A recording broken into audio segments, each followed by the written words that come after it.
અમેરિકાના નિયંત્રણમાં નમસ્કાર, સ્વાગત છે આપનું આરબી ન્યૂઝના ટોપ 10 સમાચારમાં. હું અશ્વિન રાઠોડ. હોર્મુઝ હવે ફક્ત અમેરિકાના નિયંત્રણમાં છે તેવું ડોનાલ્ડ ટ્રમ્પનું કહેવું. તો સામે ઈરાને કહ્યું કે જ્યાં સુધી ડોનાલ્ડ ટ્રમ્પ રાષ્ટ્રપતિ રહેશે ત્યાં સુધી હોર્મુઝ સ્ટ્રેટ બંધ રહેશે. એક અહેવાલ અનુસાર મધ્યપ્રદેશમાં છેલ્લા 8 મહિનામાં 45 વાઘના મોત થયા છે. અમેરિકા દાયકાઓના સૌથી ખરાબ ઓરીના પ્રકોપ સામે લડી રહ્યું છે. ટ્રમ્પે MMR રસી વિભાજિત કરવાનો આદેશ આપ્યો. ભારતીય રસ્તાઓ પર દર કલાકે 20 લોકો મૃત્યુ પામે છે તેવું નીતિન ગડકરીનું કહેવું. તેમણે વધુ કહ્યું કે જીવલેણ બીમારી કે રોગથી જેટલા માણસો નથી મરતા તેથી વધુ એક્સિડન્ટમાં લોકો મૃત્યુ પામે છે. 15 ઓગસ્ટ પહેલા દિલ્હી હાઈ એલર્ટ પર પોલીસે 19 વોન્ટેડ આતંકવાદીઓના પોસ્ટર લગાવ્યા. સિરિયાના ભૂતપૂર્વ રાષ્ટ્રપતિ બશાર અલ અસદને માનવતા વિરુદ્ધ ગુનાઓ માટે મૃત્યુદંડની સજા કરવામાં આવી છે. રશિયાના ઓઇલ હબ પર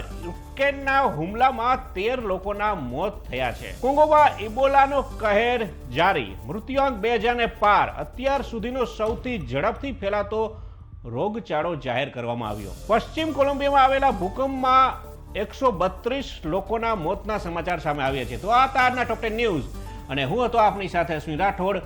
જય હિન્દ, જય ભારત.